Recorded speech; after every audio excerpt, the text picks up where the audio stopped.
Je vous propose de découvrir les caractéristiques du message nerveux à partir de rushs d'un projet sur la nociception et la douleur que j'ai monté en 1990 avec mon ancien enseignant, le professeur Jean-Marie Besson,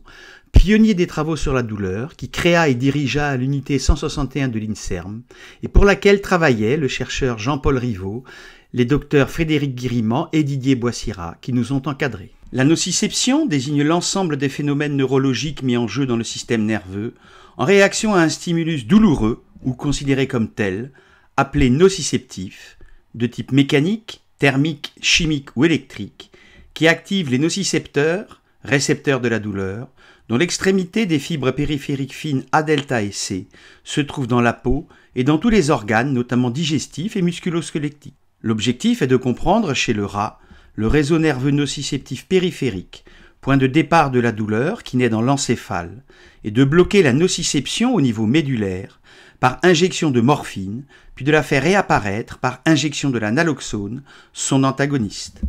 Ces neurones nociceptifs sont stimulés par les fibres nociceptives fines A delta et C de la peau et transmettent les messages nociceptifs d'une part vers l'encéphale et les centres nerveux de la douleur, où naît en absence d'anesthésie la sensation douloureuse, et vers les motoneurones reliés aux muscles fléchisseurs, ce qui déclenche le réflexe nociceptif de défense par flexion. Il faut garder à l'esprit durant toute la vidéo que ces recherches fondamentales chez l'animal ont débouché sur la mise en place de traitements de la douleur chez l'homme, qui à l'époque étaient peu pris en compte par les médecins, notamment celle de l'enfant atteint de cancer, dont nous verrons les dessins sans morphine et sous morphine, dessins que nous avons étudiés avec le docteur Pichard-Léandri de l'Institut Gustave Roussy à Villejuif.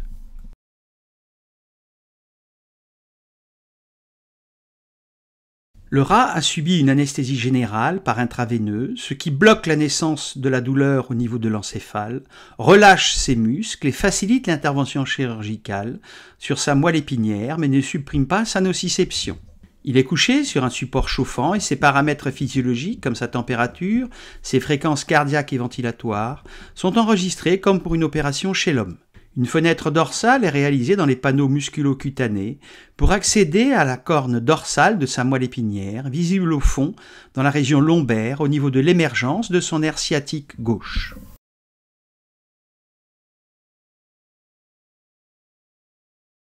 La moelle épinière ou moelle spinale, ici de porc, est un centre nerveux cylindrique qui prolonge dorsalement et postérieurement l'encéphale, qu'elle relie au niveau sensitif et moteur au corps, grâce à 31 paires de nerfs médulaires qui émergent de la moelle entre deux vertèbres. Une coupe transversale de moelle montre à la loupe un cylindre central relié à deux nerfs médulaires par une racine dorsale postérieure ganglionnée, dans laquelle se trouvent les corps cellulaires des neurones sensitifs en T et leurs fibres, et une racine ventrale antérieure dans laquelle se trouvent les axones myélinisés des gros motoneurones médulaires. Le tissu médulaire est composé de substances grises plus sombres dans laquelle se trouvent les corps cellulaires des neurones, entourés de substances blanches plus claires composées des axones myélinisés antéro-postérieurs et transversaux. La substance grise de la corne dorsale est le centre nerveux d'entrée des messages nerveux périphériques sensitifs par les fibres empruntant la racine dorsale du nerf, et la substance grise de la corne ventrale est le centre nerveux de sortie des messages nerveux moteurs par les fibres empruntant la racine ventrale du nerf médulaire mixte.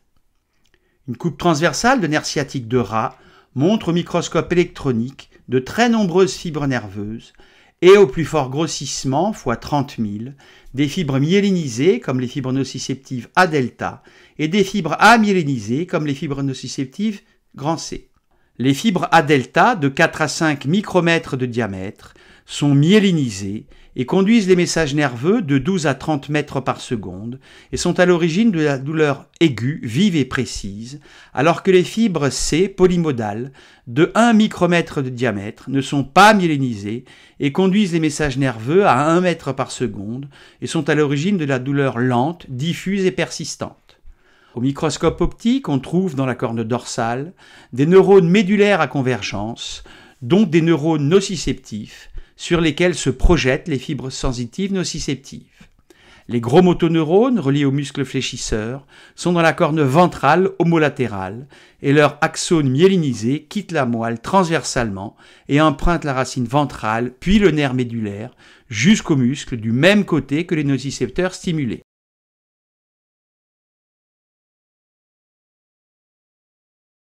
Pour enregistrer les messages nerveux nociceptifs du rat anesthésié, un micromanipulateur descend une microélectrode d'enregistrement extracellulaire dans la couche 5 de la corne dorsale, là où se projettent les fibres nerveuses nociceptives périphériques C et A delta de la patte du rat et où se trouvent des neurones nociceptifs médulaires en relation avec l'encéphale et les muscles de la patte. Ces neurones médulaires à convergence, polymodaux et non spécifiques, sont stimulés par les messages nerveux nociceptifs périphériques, mais également tactiles, et inhibés par de petits interneurones inhibiteurs médulaires. Quand la microélectrode est implantée à proximité de l'axone d'un neurone à convergence, elle enregistre son activité électrique. Dans cette première expérience, on stimule la patte du rat par un pincement au-dessus du seuil nociceptif et on enregistre l'activité électrique d'un neurone nociceptif convergent médulaire de la corne dorsale de la moelle épinière. En absence de stimulation nociceptive, on enregistre l'activité électrique spontanée du neurone qui se traduit par l'émission aléatoire de quelques potentiels d'action par seconde et qui n'ont pas valeur de message nerveux. Par contre, quand la stimulation nociceptive de la patte est liminaire ou supraliminaire, on enregistre sur ce neurone des bouffées, salves ou trains de potentiel d'action qui sont tous identiques en amplitude, environ 100 mV, et en durée, environ 4 millisecondes, mais dont la fréquence augmente avec l'intensité de la stimulation, en passant d'environ 60 potentiels d'action par seconde pour un pincement faible à plus de 120 potentiels d'action par seconde pour un pincement fort.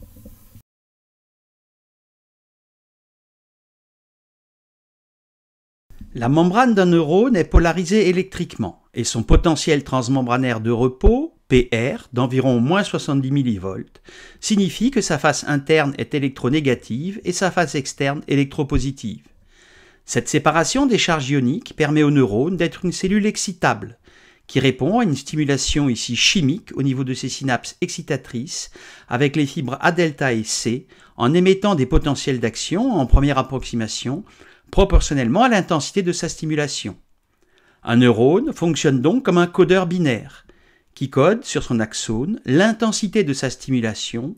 en fréquences de potentiel d'action tous identiques et qui seront ensuite transmis sans modification de leurs caractéristiques jusqu'à son arborisation terminale de boutons synaptiques. Le potentiel d'action est donc le signal électrique élémentaire de la fibre nerveuse, qui peut être comparé au chiffre 1 du système binaire et qui ne peut donc coder l'intensité de la stimulation. Comme chacune de ces bouffées de potentiel d'action est déclenchée par une seule stimulation nociceptive de la patte, on comprend que c'est l'ensemble des potentiels d'action d'une salve, donc leur fréquence en Hertz, qui code l'intensité de la stimulation. Cette fréquence, de quelques potentiels d'action à plusieurs centaines, peut dépasser 1000 PA par seconde, soit 1000 Hz sur certains neurones.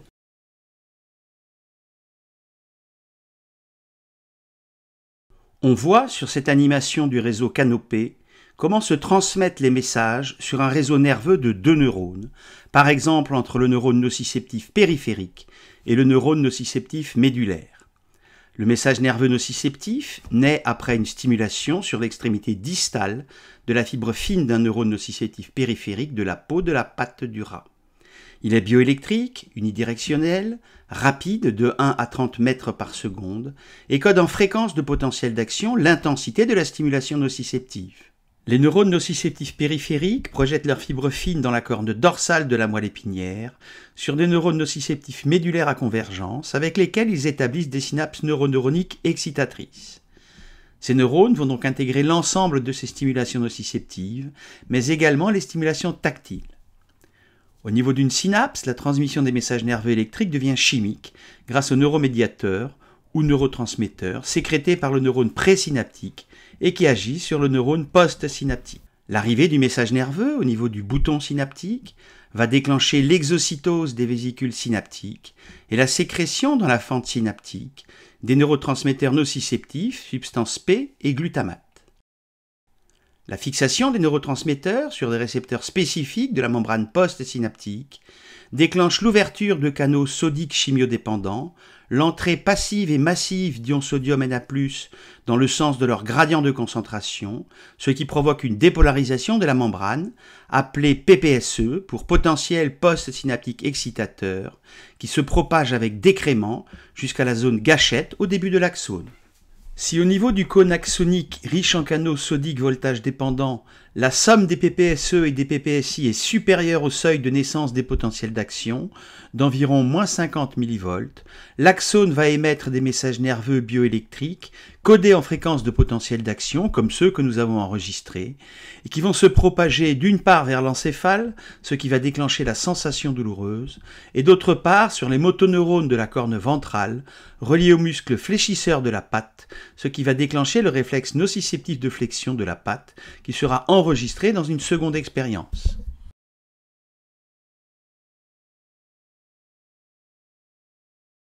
On injecte ensuite par intraveineuse de la morphine, un analgésique très puissant, extrait du latex du pavot et principal alcaloïde de l'opium, pour voir ses effets sur ce neurone nociceptif médulaire, qui continue à être stimulé par des stimulations nociceptives de la patte. Quelques minutes après l'injection de la morphine, on voit que la fréquence des potentiels d'action émises a nettement diminué, passant d'environ 60 à moins de 10 potentiels d'action par seconde. Par contre, il reste une partie de la réponse électrique, ce qui est attendu, car la morphine n'agit que sur les fibres nociceptives présynaptiques fines A delta et C, mais pas sur les fibres tactiles A alpha bêta, qui convergent également sur ces neurones nociceptifs intégrateurs médulaires.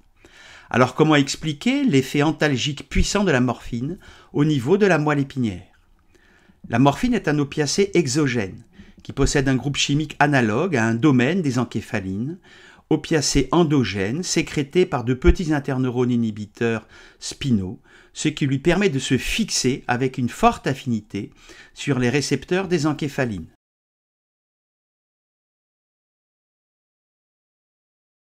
La morphine a donc une action inhibitrice présynaptique sur les fibres A delta et C en inhibant l'exocytose des vésicules présynaptiques à substance P et à glutamate, ce qui réduit la fréquence des messages nerveux nociceptifs émis par les neurones nociceptifs médulaires et donc la sensation douloureuse.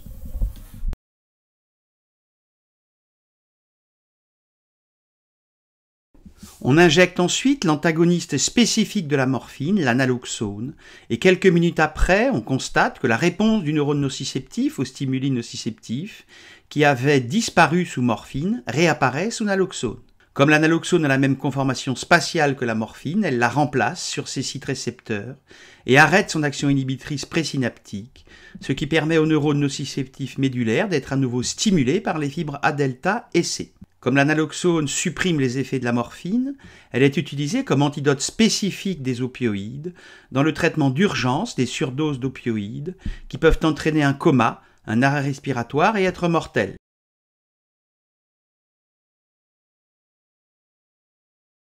Les chercheurs ont mis au point chez le rat un nouveau test pour quantifier, par le réflexe nociceptif de défense par flexion, les effets des antalgiques après un stimulus nociceptif. On enregistre maintenant, directement par électromyogramme, l'activité électrique des muscles fléchisseurs de la patte après des stimulations nociceptives répétées 3 fois supérieures au seuil du réflexe. Une fois que le réflexe de flexion est stable et que le rat est sorti de l'anesthésie profonde et qu'il n'est plus que sous une anesthésie légère, on injecte de la morphine par intraveineuse pour voir son effet sur l'électromyogramme et sur les réflexes nociceptifs de flexion.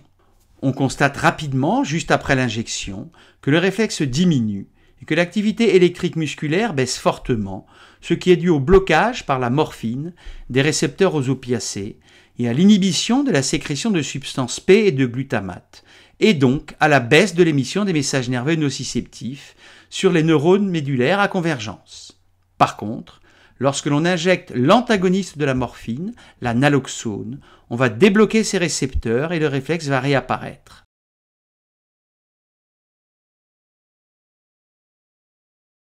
La douleur est très difficile à évaluer chez les jeunes enfants souffrant de douleurs chroniques, souvent dues aux métastases de cancer qui compriment les nerfs et la moelle épinière. Pour la localiser et la caractériser, les oncologues, pédiatres et psychologues utilisent une échelle de la douleur avec des items décrivant le comportement de l'enfant, par exemple sa position au repos, son expressivité, la protection des zones douloureuses, ses plaintes. Une grille permet de préciser les caractéristiques de cette douleur, qui peut être par exemple haletante, obsédante, cruelle, torturante, suppliante, voire suicidaire. Un schéma corporel est proposé à l'enfant pour qu'il localise et quantifie sa douleur, qui est chez ce jeune enfant due à des métastases entourant sa moelle épinière. Enfin, de nombreux dessins libres sont interprétés. Le corps, symbole de souffrance, est ici réduit à sa plus simple expression, sur ce dessin sans couleur d'une jeune fille de 16 ans. L'enfant renvoie au dessin l'image rigide et anguleuse de la douleur et de l'enfermement dans lequel il se trouve. Par contre, ces dessins de jeunes enfants traités à la morphine utilisent des couleurs et montrent des courbes et de la joie. La douleur est toujours présente, mais elle ne les gêne plus.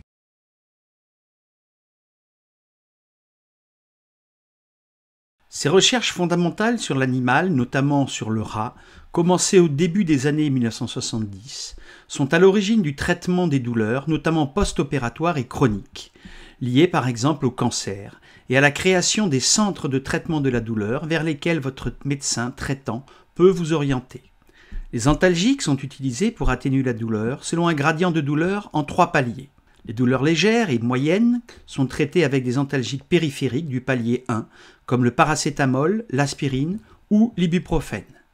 Les douleurs moyennes à intenses sont traitées avec des antalgiques centraux faibles du palier 2, comme les opioïdes faibles, dont la codéine, le tramadol ou l'opium. Et enfin, les douleurs très intenses, voire rebelles, sont traitées avec des antalgiques centraux forts, comme la morphine. Un grand merci à l'enseignant-chercheur Jean-Paul Rivaud, au docteur Frédéric Guirimand, Didier Boissira et Evelyne Pichard-Léandry, et une pensée pour le professeur Jean-Marie Besson, décédé en 2014, qui a fondé et dirigé l'unité 161 de l'INSERM, consacrée à la nociception, à la douleur et à son traitement. Il a été distingué à plusieurs reprises pour ses travaux, notamment aux États-Unis en 1999 par l'American Pain Society pour sa contribution fondamentale dans l'étude des mécanismes physiologiques et les traitements de la douleur.